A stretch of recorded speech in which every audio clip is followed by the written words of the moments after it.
Hello, my name is Hazel Kavanaugh, and last night, while my husband was whispering sweet nothings into someone else's neck at the Midtown Lux Suites, I packed up my newborn, locked the front door, and erased myself from the life he thought I'd stay quiet in forever.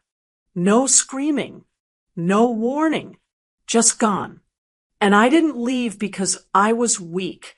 I left because silence was killing me louder than any lie he ever told. I didn't scream. I didn't beg. I just left because if I stayed one more night, I would have drowned in silence. That sentence lived in my spine as I rocked Elias on my chest, the weight of him a quiet reminder that some things are still pure. My legs ached. The floor was cold, even through the faded wool rug. There was a bottle drying on the windowsill and nothing else. No lights, no noise, no Damien. I reached into the diaper bag, searching for the pacifier. My fingers grazed the folded paper. Smooth, thick stock. I knew the texture before I even pulled it out. He always chose premium print. Room service. Midtown. 2 entrees. 1 creme brulee. Timestamp. 3:12 a.m. The same hour I had paced this room, whispering lullabies to a baby who couldn't tell that half his world was already absent. Looking back now, I should have seen it coming. I ran my thumb along the edge of the receipt. It caught on a sharp corner, a paper cut, but deeper, like proof slicing into skin. Not because of the items listed, but the payment details. Our joint card. The one labeled Elias Expenses in our banking app.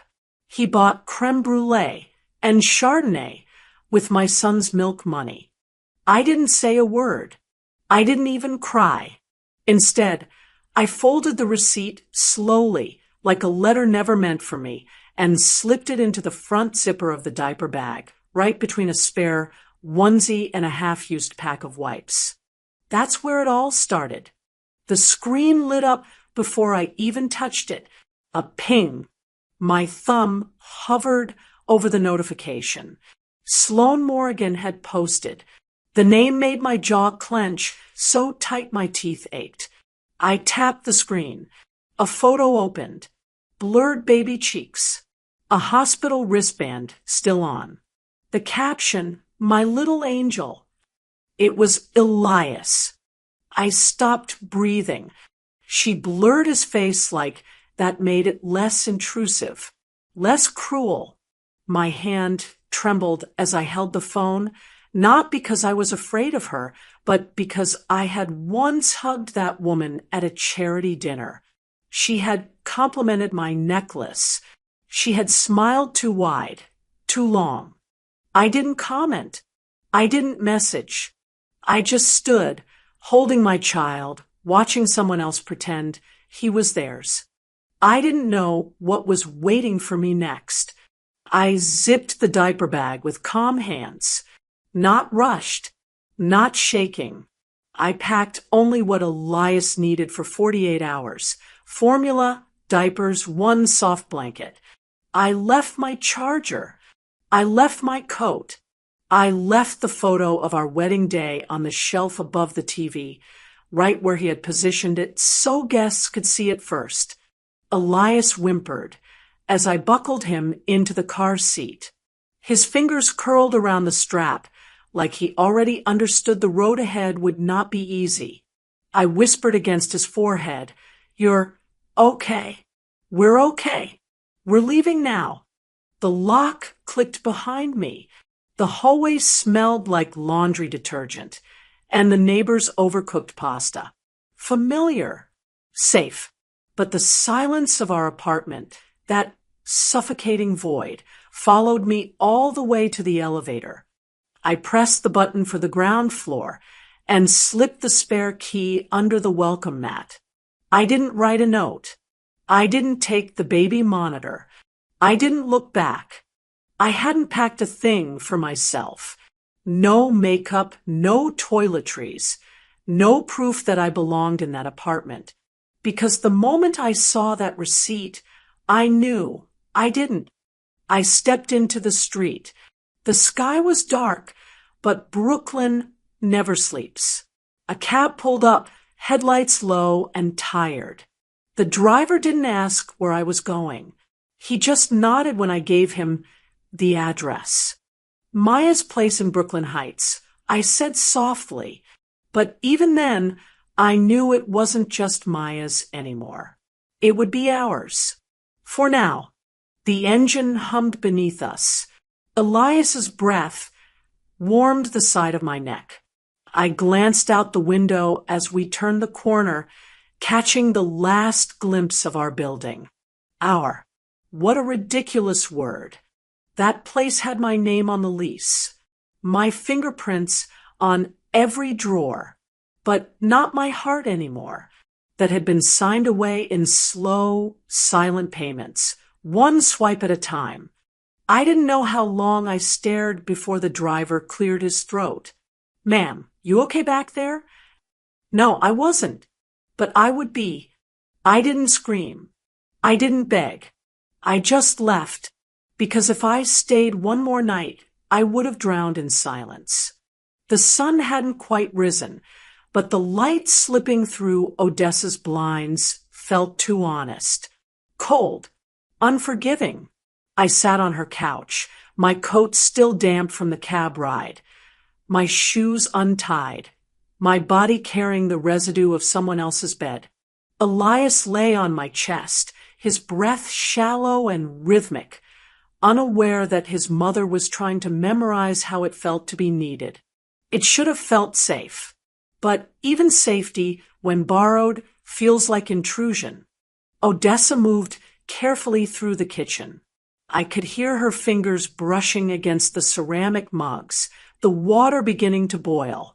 She was giving me space, but the silence was its own pressure. I wasn't used to being looked at with concern. I was used to being tolerated, decorated, occasionally praised like a well-set table. My MacBook sat beside me, still chipped on the corner from when I dropped it last fall. Damien had told me not to worry about it. "It's just a cosmetic crack," he said. Looking back now, that felt like prophecy. I opened the screen. Password. My fingers remembered it before my mind did. 4 digits, same as Elias's due date. The glow hit my eyes like a slap, not because of the brightness, but because of the emptiness it revealed. The joint account read $12.87. I didn't panic. I didn't curse. I just stared. Then I scrolled.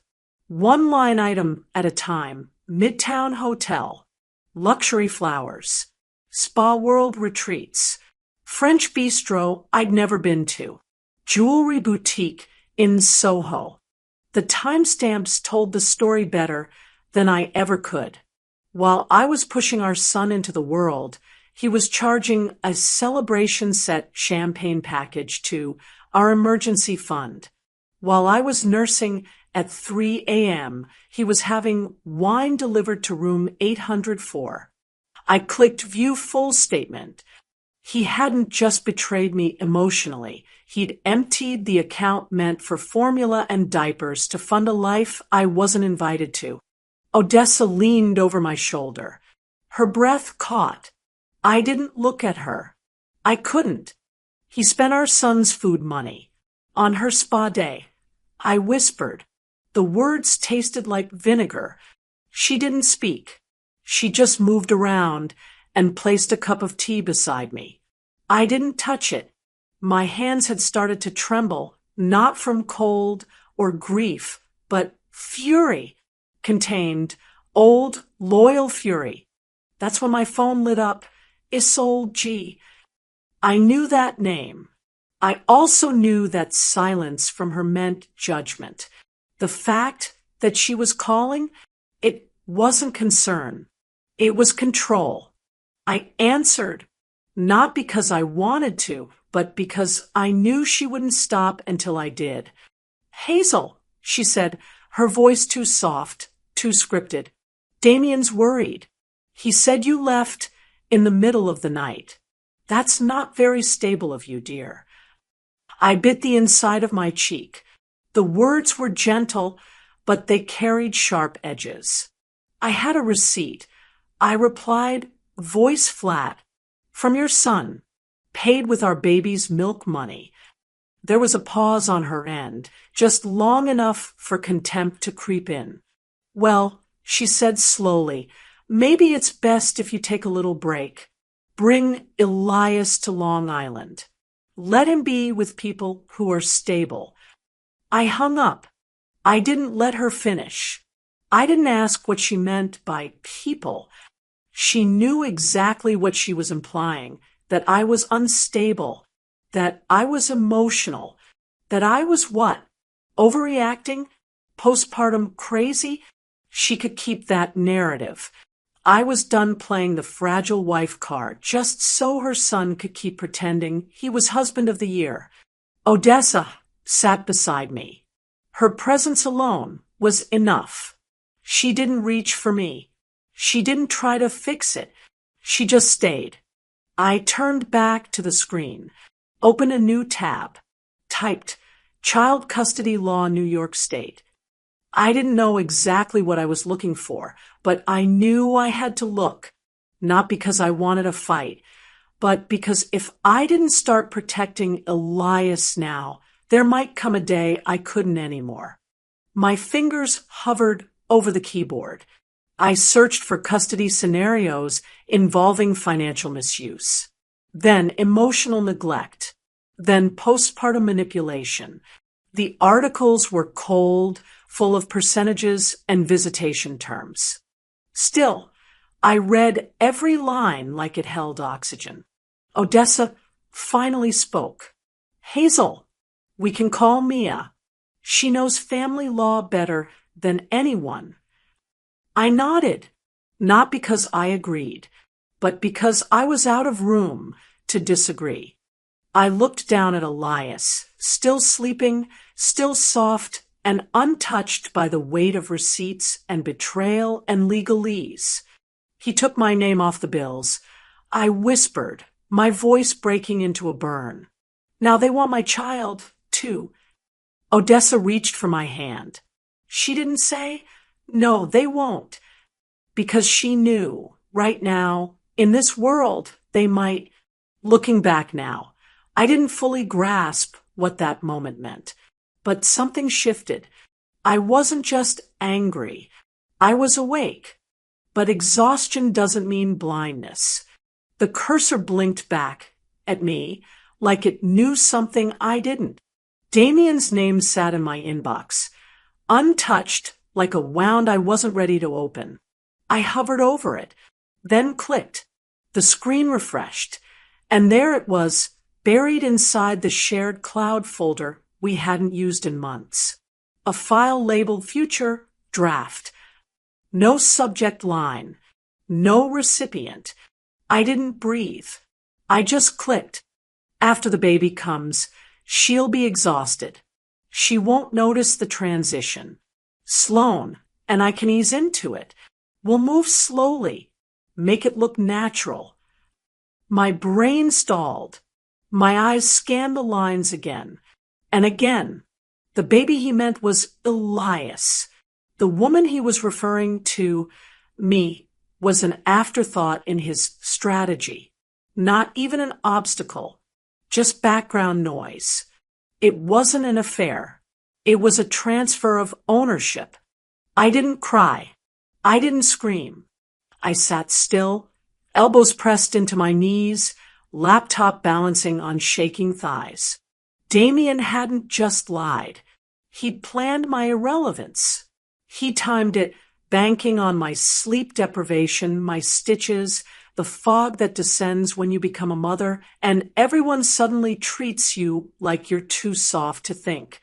Looking back now, I realized that email wasn't unfinished. It was unsent because he didn't need to send it. The message had already been executed, line by line, swipe by swipe. Behind me, Odessa was asleep in the corner armchair. Elias curled up against her chest like a secret too small to defend itself. The radiator clinked, and outside, slush scraped under tires. I turned back to the screen. I needed to see more. I opened our shared photo drive, scrolling past birth photos, nursery prep snapshots, gender reveal clips. There it was, December 10th, holiday brunch at his mother's house. Me, 6 days from delivery. Him, one hand on my belly, the other resting casually on my shoulder. His smile wide. My face glowing, they said. I zoomed in. God, I looked happy. The timestamp mocked me. 18 days before the hotel receipt. I was still printing baby registry tags. He was blueprinting my exit. They already had a future. I murmured. And I was still folding onesies. I grabbed my phone and texted Odessa one word.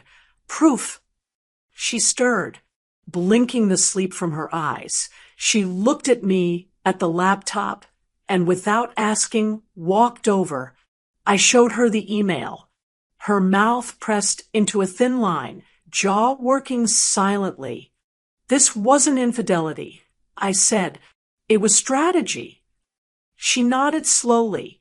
Then you don't just leave him, she whispered. You dismantle him. I didn't realize it then, but that moment changed everything. I opened a new tab. My fingers typed before my heart could keep up. Forensic Financial Audit Brooklyn. No more emotions, just logistics. There were 5 firms listed. I bookmarked 2. One offered sliding scale fees for single mothers. I clicked. I filled out the contact form. I attached screenshots, the joint account logins, the boutique receipts. I didn't write a story. I uploaded facts. The evidence would speak where I couldn't. Odessa returned with a file box. Start printing, she said softly. Every charge, every receipt, every text. I looked at Elias, now sleeping in the middle of the couch, hands clenched into tiny fists like he was fighting invisible battles in his dreams. He wasn't just cheating, I whispered. He was building a new life, while I was building a human. Odessa didn't flinch. And now, she said, you burn the blueprint. We moved like ghosts, collecting tabs, printing pages, bookmarking timelines. I created a spreadsheet, date, expense, location, recipient. The receipts didn't just show purchases. They showed patterns, weekend charges, holidays, spa visits that lined up with the nights Damien claimed he had back-to-back meetings. Personalized gift tags, none with my name. All for Sloan. All signed. Love always, D. I was supposed to stay quiet, exhausted, distracted. But exhaustion doesn't mean blindness. It just means you see things slower. You take longer to react. But when the reaction comes, it comes fully formed, shaped by silence, and sharpened by shame. I wasn't just abandoned. I was calculated out of the narrative. A variable they assumed wouldn't be noticed. A placeholder until their story felt safe enough to go public. And now, I would make every transaction public. There's a certain kind of silence that doesn't feel empty. It feels loaded.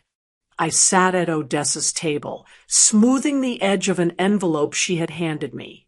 Inside were all the pieces, screenshots, receipts, timestamps, and one particularly damning message from Sloan, saved from a group chat she clearly thought I didn't have access to. I wasn't shaking. Not anymore. I'd done my grieving in small doses between bottles and bills, in the quiet moments when Elias fell asleep on my chest. What I felt now wasn't sorrow. It was precision, like something inside me had clicked into gear, and all that remained was execution. I'm not going to fight her, I told Odessa, tying my hair back in a loose knot. I'm going to let her hear her own lines. Odessa nodded, no questions asked. Just the quiet strength of a woman who had seen enough to recognize when another woman was done being underestimated. I wore a black turtleneck and jeans. No mascara, no earrings, no armor, but my truth. I didn't realize it then, but that moment changed everything. The boutique on Fifth Avenue smelled like perfume and price tags. Sequins shimmered under soft lighting, floor-length mirrors turning every angle into performance. I walked in holding Elias close, his tiny hat slipping over his ears. The carrier strap cut into my shoulder, but I didn't shift it. She was already spinning. Sloane stood on a small platform, her arms lifted slightly as a stylist clipped a train behind her. The dress was white. Of course it was. Clean lines, no embellishments, just expensive silence. She froze the second she saw me. Her lips parted, like she couldn't decide whether to greet me or call security. I didn't give her the chance. You posted my son, I said, my voice low but solid. You called him yours. You used my husband's login to pay for this dress. Her hands dropped. The stylist stepped back, sensing the shift. Sloane's face paled. He said you were separated. He said I'd be too tired to notice. I pulled out my phone, pressed play. Damien's voice, clear as glass. She'll be too tired. Just smile at the baby, and she'll believe you're helping. The room didn't move. The audio played into stillness like an echo against marble. I looked at Sloane, not with rage, with reality.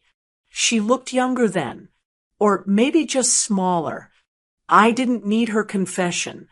I needed her silence, and I had it. A boutique staffer approached me as I turned to leave. She lowered her voice. We've seen her with him before. She whispered. None of us knew she was not the wife. I didn't answer. I reached into my coat pocket, pulled out a yellow Post-it, and pressed it gently onto the boutique's desk. Black ink, small script. Invoice paid from joint marital funds. Confirmed. Legal action pending. I didn't raise my voice. I didn't ask for an apology. I just left. Outside, snow had started to fall. Soft flakes, slow, like the sky itself was exhaling. The wind tugged at Elias's blanket, and I adjusted it carefully. He yawned, one hand peeking out like he was reaching for something only he could see. I texted Odessa one word. Print. Looking back now, I should have felt triumphant. But all I felt was quiet. Not peace. Not yet. But the kind of quiet that comes right before a verdict. She wanted to be the bride. She didn't realize she'd just auditioned to be a witness. Snow was still clinging to the stroller wheels when I pushed open the clinic door the next morning. The lobby was warm, too warm, like someone had tried to make sickness feel friendly. Elias slept in his carrier, his cheek pressed against my coat, his tiny breath brushing my collarbone. I held him with the same arm I'd once used to steady myself in labor. I didn't think about that night often, but standing there, one hand signing us in, the other holding the only person who hadn't lied to me, it all came back in pieces I couldn't stop. The receptionist smiled when she saw us. Then hesitation flickered across her face. She typed something into the computer, paused, frowned, typed again. "I'm sorry," she said, tilting her head. "Do you have a different last name?" My stomach dipped. "No," I said softly. "Just mine." She turned the screen slightly, her voice apologetic, but clinical. "It shows only a primary guardian. Damien Laird. No maternal entry."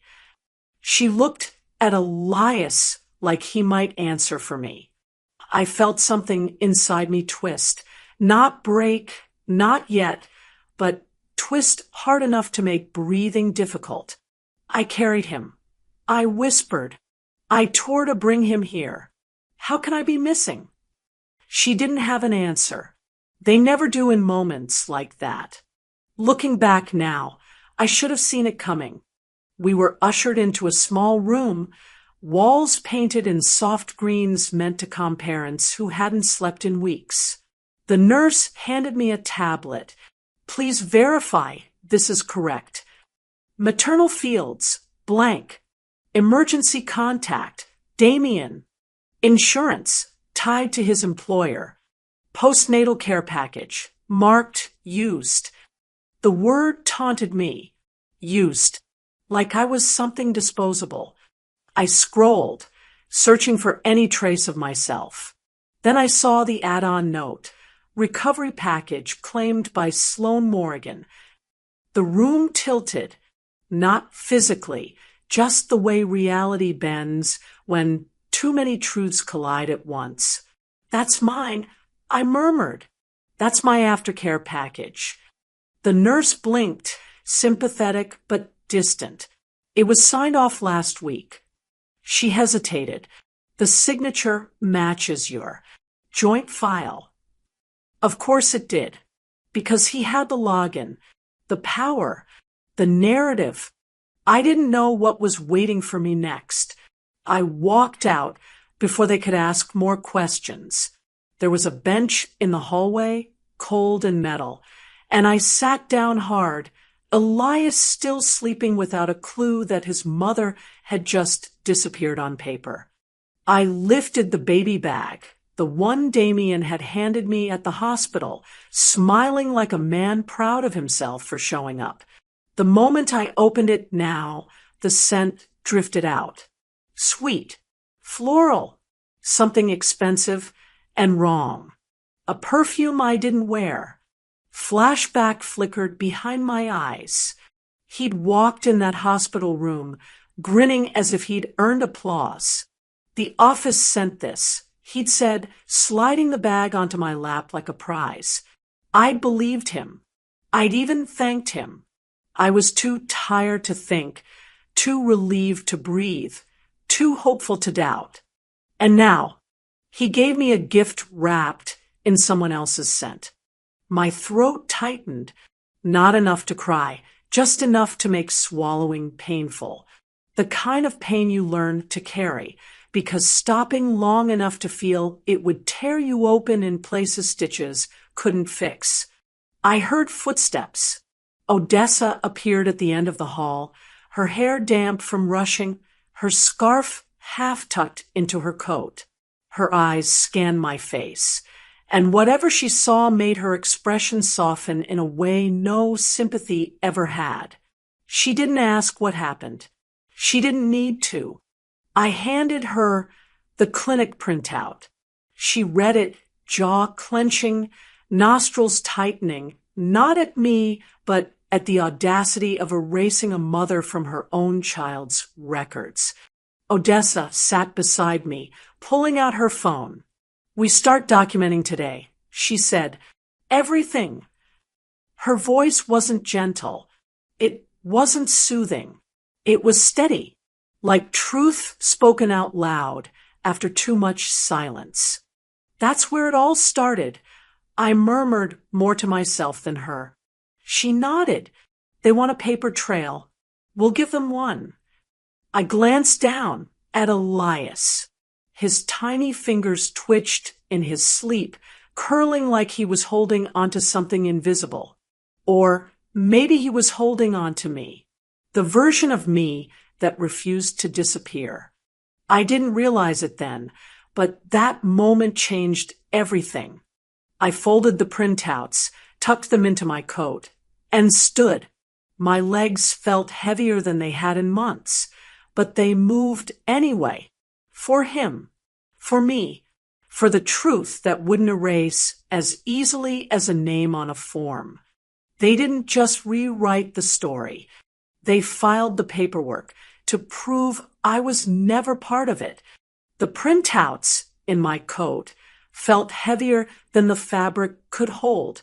I kept one hand pressed against them, as if the weight of those papers was the only thing keeping me upright.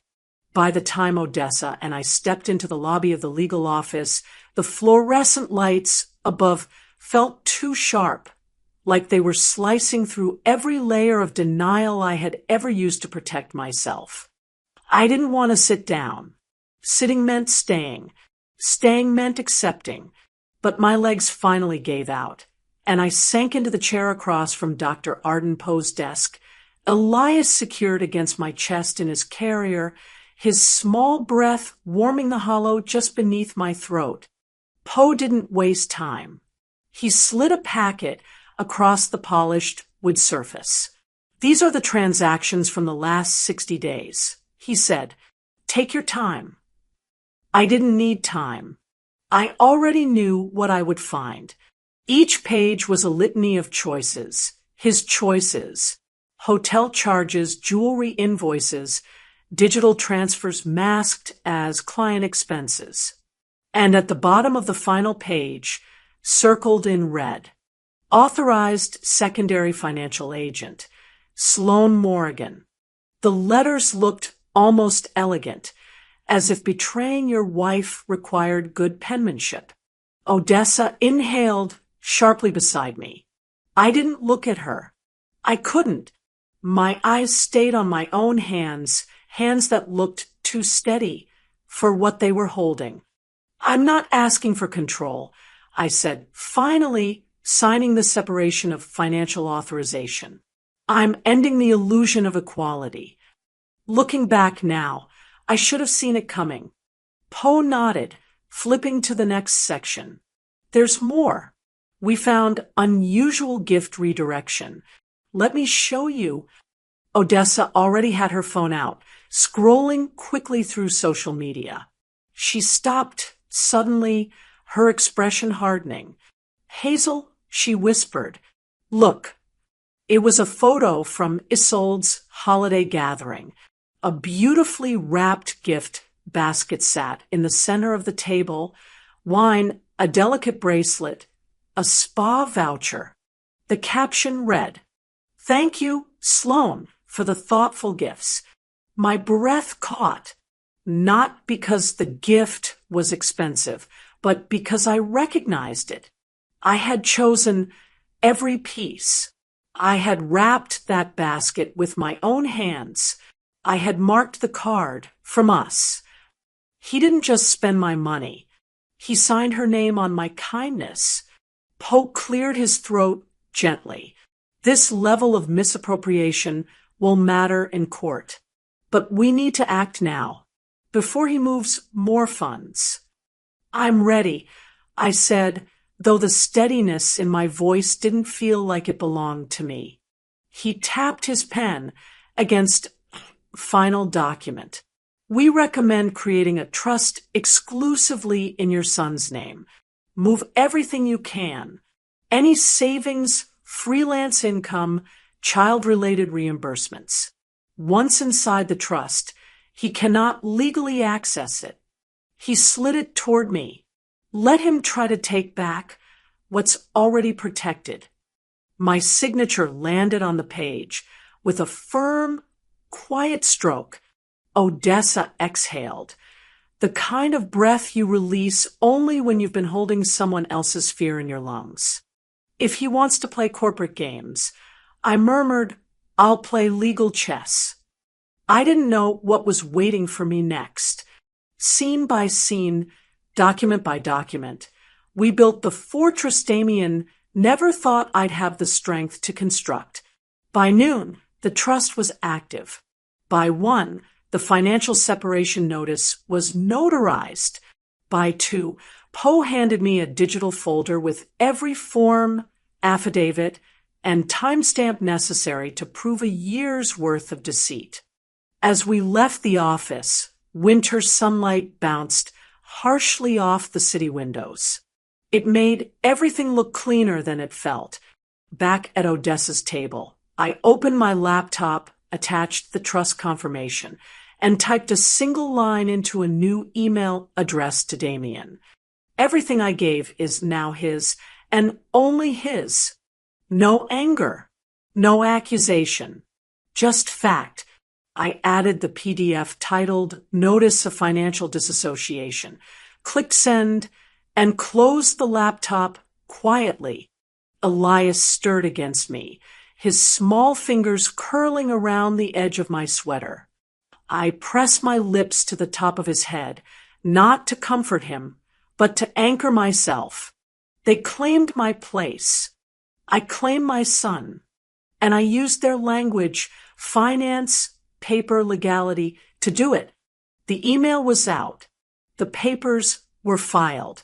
I had done it, not with threats, not with screaming, but with signatures, bank statements, and a calm that felt more like precision than peace. Now we were here, downtown, civil court filing office, a gray hallway lined with stainless steel elevator doors. Odessa stood beside me, coat unbuttoned, tapping her phone rhythmically against her palm. I held Elias against me, not because I needed the warmth, but because I wanted the reminder. This was for him. Dr. Arden Poe met us by the elevator. He carried a manila folder thick with documentation. Its label in sharp black marker, Morgan versus Laird, financial misconduct. No embellishment, just facts. He handed it to the clerk without a word. The woman at the desk scanned the file, nodded, and took it. That was it.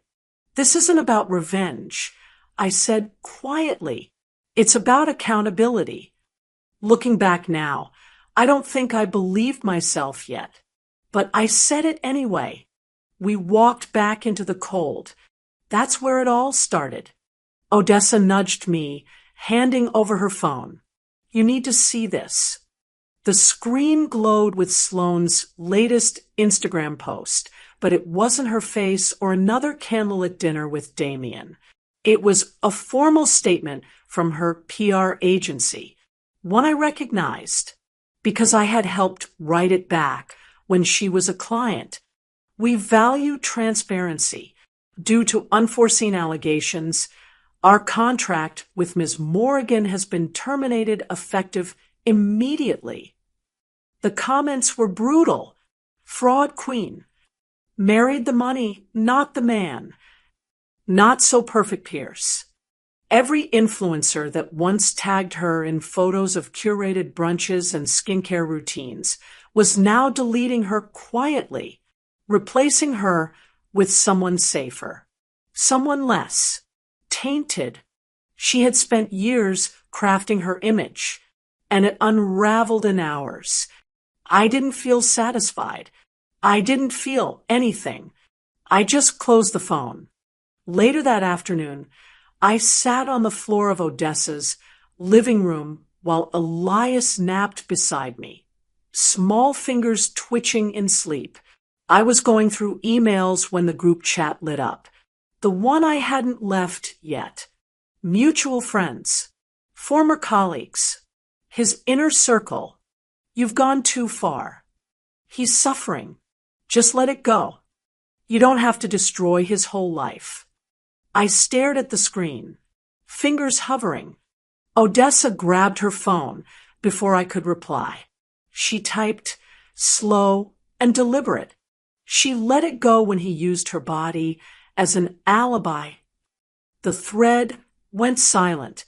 I didn't realize it then, but that moment changed everything. I remembered every time Damien came home late and told me I was paranoid. Every time he reminded me how hard he worked for us. Every time I sat on that couch, bleeding from childbirth, while he texted her 3 feet away, pretending to be ordering takeout. They never saw the bruises on my silence. I whispered. Odessa didn't look up. You're not invisible anymore, she said. That evening, Damien posted a video. Public, the kind where the lighting is soft and the voice is heavy with regret. I made mistakes, he said, eyes red, like he hadn't slept. But no child deserves to lose a father.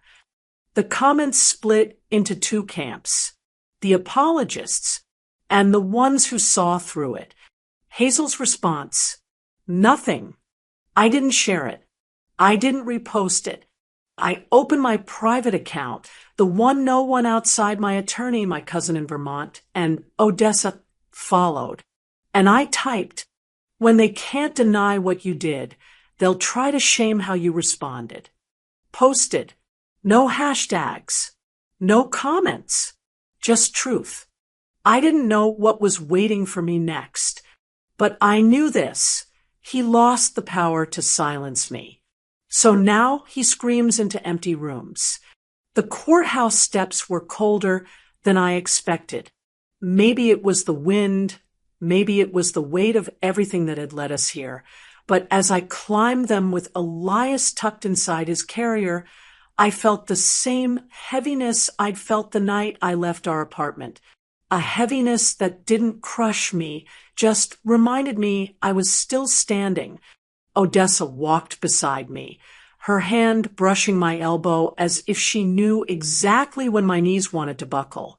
Dr. Poe met us at the entrance, briefcase in one hand, coffee in the other. He filed a supplemental statement late last night. He said, "We'll handle it." Of course, Damien had filed something. He never missed a chance to rewrite a story. I didn't know what was waiting for me next, but I knew this. He had lost the power to silence me. So now he screamed into empty rooms. And today, someone else would hear the echoes. Inside, the courtroom buzzed with a low hum. Lawyers murmured. Papers shuffled. A guard clicked a pen against his clipboard. It all felt surreal, as though I'd stepped into a play where I'd been cast without auditioning. I held Elias a little tighter, his cheek pressed against my chest, warm and soft, grounding me when everything else felt designed to shake me loose. That's where it all started, I thought as I sat down. Not the affair, not the lies, but this moment where truth didn't hide behind closed doors. Damien entered 10 minutes later. His suit was sharp, his hair neatly combed, his expression carefully arranged into concern. He looked like the kind of man judges trust on sight, the kind of man neighbors believed when he said, "She's emotional. She's overwhelmed. You know how postpartum can be." He didn't look at me, not at first, but when he finally did, the room fell away. Something in his eyes flickered. Maybe fear, maybe shock that I was here at all. Maybe both. Looking back now, I should have seen that flicker as the beginning of the end. Scene 1. The defense crumbles. When the hearing began, Damien's lawyer rose with a sympathetic smile, the kind meant to soothe an audience before inserting a knife. "Your Honor," he said, "my client is deeply worried. His wife left the marital home without warning. She has been under significant emotional strain. She is, understandably, unstable postpartum." Unstable. That word hit me harder than any accusation. I didn't react, didn't blink, didn't give them the performance they wanted. Posted beside me. Calm, cold, precise. "Your Honor," he said, "we have documented evidence of prescription drugs purchased under Hazel's name. but they were sent to another woman. He placed the pharmacy receipt on the judge's desk. The judge adjusted her glasses, looked at Damien. "Is this true, Mr. Laird?" Damien's jaw tightened. It must be a mix-up. A mix-up, just like the hotel room, just like the medical files, just like the aftercare package, just like my erasure. I felt something in my chest shift. Not break, shift, like a door unlocking inside me. I didn't realize it then, I thought, but that moment changed everything. Scene 2, the evidence package. Poe wasn't done. He placed a stack of invoices in front of the judge. Hotel bills, gifts labeled for Sloan, a joint account transfer using a forged e-signature, 2 separate work-related authorizations with Sloan's name on them. Each page was a wound he had inflicted, not on me, on himself. And the child, the judge asked, looking directly at me, "Has he been solely with you since you left?" I nodded. "Yes, Your Honor, day and night." She studied me for a long moment, not as a wife, not as a victim, but as a mother. That's where it all started. I realized the shift from being questioned to being seen. Scene 3, the decision. When the judge finally spoke, she didn't raise her voice. "You used your child's resources," she said, addressing Damien, "to fund a romantic double life. That is not fatherhood. That is fraud." The courtroom went still. It was the kind of stillness that felt sacred. "I am granting full temporary custody to Mrs. Kavanaugh," she continued. "Visitation for the father will be supervised, 1 hour per month until further review." Damien sucked in a breath like he'd been punched. His lawyer whispered frantically, but the judge had already moved on. The gavel fell. The room shifted. I didn't know what was waiting for me next, but I could feel something rising, slow, steady, inevitable. Justice. Scene 4, Damien's final plea. People began gathering their files. Chairs scraped softly. The guard opened the door. I lifted Elias, settling him against my shoulder, and prepared to leave. I didn't expect Damien to rush toward me. "Hazel," he hissed, grabbing the edge of my sleeve. "You can't do this. You're turning my son against me." I looked down at his hand, then up at his face. "Calm. Steady. He turned away from you on his own." I said quietly, "You just never noticed." He stared at me as if searching for the woman he used to manipulate, the one who apologized first, the one who believed him, the one who didn't question.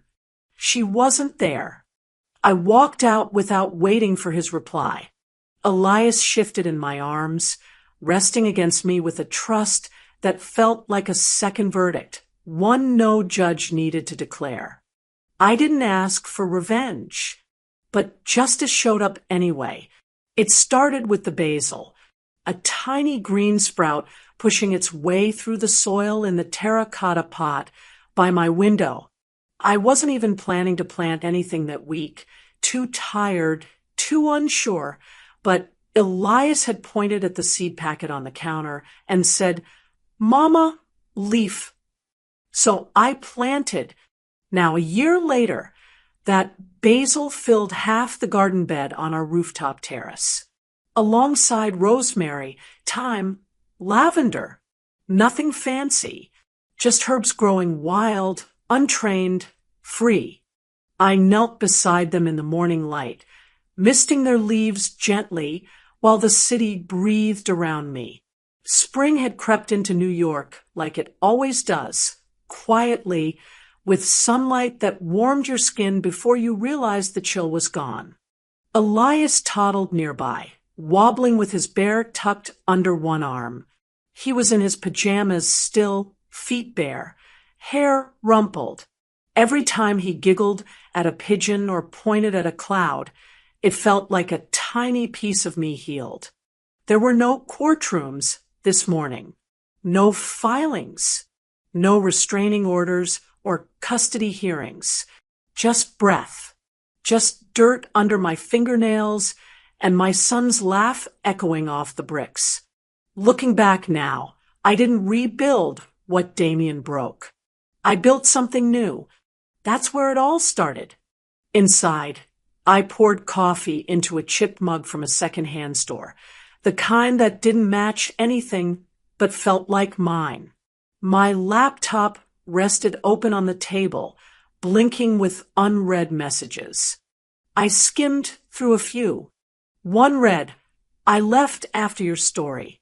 I didn't think I could, but I did." Another, "You gave me language for what I couldn't name." And one more, "I printed your post and gave it to my sister. She filed for divorce yesterday." I closed the laptop, not because I didn't want to see more, but because I didn't need to anymore. The campaign had grown slowly, almost accidentally. No more silent wives. A phrase I'd typed late one night into a blog title box without knowing what it would become. Now it had 10,000 members, women from every corner of the country, teachers, nurses, CEOs, grandmothers, some still married, some freshly free. They didn't need me to lead them, just to show them they weren't alone. That's where it all started. Later that afternoon, while Elias napped, I walked 3 blocks to a grocery store. The cashier smiled when she saw me, recognizing me from a flyer for a local fundraiser. "You're the one with the group," she said. "That one for women. Good work." I smiled back. "Thanks."